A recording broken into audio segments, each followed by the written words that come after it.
तारीख से लॉकडाउन काम चल रहा है। गैस का चक्कर में लौट रहे हैं।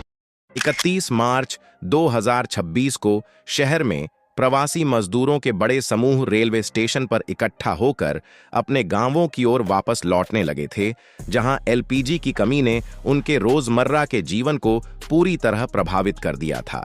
यह दृश्य देश के कई हिस्सों में फैली एलपीजी आपूर्ति संकट की तस्वीर को उजागर करता है, जो पश्चिम एशिया में चल रहे तनाव के कारण पैदा हुआ है।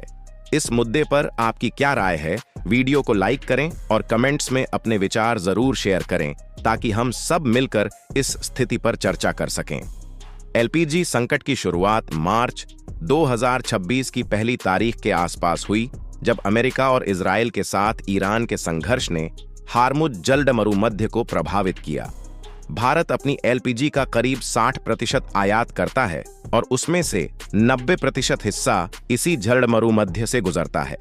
जब आपूर्ति रुक गई तो घरेलू और व्यावसायिक दोनों क्षेत्रों में दबाव बढ़ गया।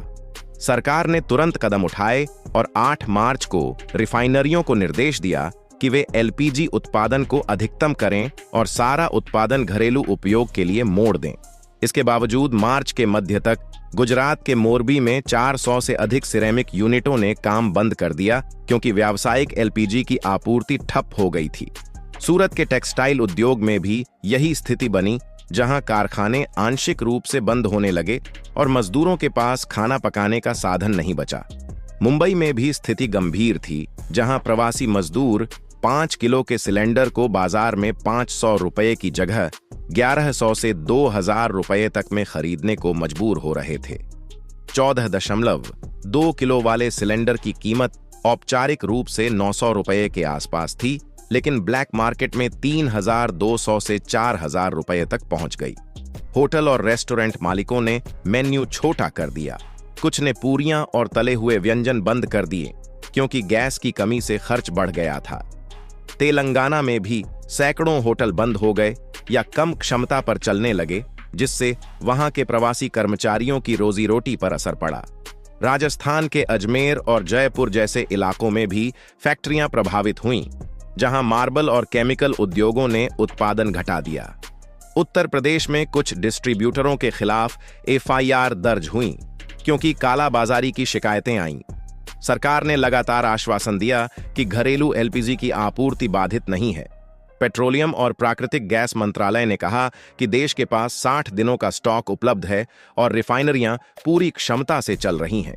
व्यावसायिक एलपीजी के लिए अतिरिक्त 20% आवंटन बढ़ाया गया, जिससे कुल आपूर्ति पूर्व संकट स्तर के 70% तक पहुंच गई।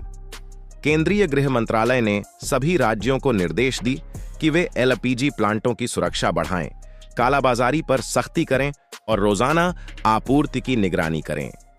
महाराष्ट्र और राजस्थान में छापेमारी अभियान चलाए गए, जिसमें सैकड़ों सिलेंडर जब्त किए गए। दिल्ली, मुंबई और अहमदाबाद जैसे शहरों में पुलिस और राजस्व विभाग की टीमों ने होर्डिंग करने वालों को पकड़ा। इन कदमों से कुछ राहत मिली, लेकिन जमीन पर स्थिति अभी भी चुनौतीपूर्ण बनी हुई है। प्रवासी मजदूरों की कहानियां सबसे ज्यादा प्रभावित कर रही हैं। मुंबई के लोकमान्य तिलक टर्मिनस पर पिछले कुछ दिनों में 100 से ज्यादा मजदूरों से बात करने पर पाया गया कि उनमें से आधे से ज्यादा एलपीजी न मिलने की वजह से घर लौट रहे थे। वे कहते थे कि होटल के खाने महंगे हो गए हैं और सिलेंडर बाजार में नहीं मिल रहा है। बिना केवाईसी वाले मजदूरों को आधिकारिक दर पर सिलेंडर मिलना मुश्किल था। सूरत के टेक्सटाइल हब में भी यही हाल था, जहां मजदूर अपने गांवों में वापस लौटकर परिवार के साथ रहना बेहतर समझ रहे थे। यह 2020 के कोविड लॉकडाउन जैसा माहौल लग रहा था, लेकिन इस बार कोई सरकारी आदेश नहीं था, सिर्फ आर्थिक मजबूरी थी। फिर भी सरकार ने स्पष्ट किया कि कोई लॉकडाउन नहीं है और स्थिति नियंत्रण में है। इस बीच कुछ राज्यों ने वैकल्पिक ईंधन जैसे लकड़ी, कोयला या इंडक्शन हीटर की ओर रुझान बढ़ने की खबरें आईं। होटल एसोसिएशन ने चेतावनी दी कि अगर आपूर्ति नहीं सुधरी तो और ज्यादा इकाइयां बंद हो सकती हैं। चाय बागानों वाले दार्जिलिंग क्षेत्र में भी एलपीजी की कमी से फैक्ट्रियां प्रभावित हुईं, जहां 50,000 से ज्यादा कर्मचारी काम पर निर्भर थे। इन सब के बावजूद सरकार ने घरेलू उपभोक्ताओं को राहत दी और उनके सिलेंडर की कीमतों में कोई बड़ा बदलाव नहीं किया। व्यावसायिक सिलेंडर की कीमत 1 अप्रैल को बढ़ाकर करीब 2,250 रुपये कर दी गई, लेकिन घरेलू उपयोगकर्ताओं पर बोझ नहीं डाला गया। आपकी राय इस पूरे मामले में कितनी महत्वपूर्ण है? वीडियो को लाइक करें और कमेंट्स में बताएं कि आपके इलाके में स्थिति कैसी है, ताकि हम इस चर्चा को और आगे बढ़ा सकें। अब अप्रैल 2026 की शुरुआत में स्थिति में कुछ सुधार के संकेत दिख रहे हैं। सरकार ने अमेरिका, रूस और ऑस्ट्रेलिया से अतिरिक्त एलपीजी कार्गो सुरक्षित कर लिए हैं। पाइप्ड गैस नेटवर्क को तेजी से बढ़ावा दिया जा रहा है और मार्च में ही 5,80,000 नए घरों को इससे जोड़ा गया, जो पिछले साल की तुलना में काफी ज्यादा है। इससे आयात पर निर्भरता कम करने और सब्सिडी के बोझ को घटाने की दिशा में लंबी अवधि की योजना बनाई जा रही है। राज्यों में डिस्ट्रीब्यूशन को और बेहतर बनाने के लिए लोकल कमेटियां बनाई गई हैं, जो रोजाना निगरानी कर रही हैं। फिर भी कुछ इलाकों में अभी भी देरी और कालाबाजारी की शिकायतें आ रही हैं, जिन पर तुरंत कार्रवाई हो रही है। संकट ने देश की ऊर्जा सुरक्षा की कमजोरियों को उजागर किया है। हम आयात पर इतने ज्यादा निर्भर क्यों हैं और घरेलू उत्पादन बढ़ाने या वैकल्पिक स्रोतों पर ध्यान देने की जरूरत क्या है, यह सवाल अब जोर शोर से उठ रहे हैं। प्रवासी मजदूरों की वापसी आर्थिक गतिविधियों को प्रभावित कर रही है, लेकिन कई लोग अस्थायी रूप से घर जा रहे हैं और उम्मीद कर रहे हैं कि स्थिति सामान्य होते ही वापस लौट आएंगे।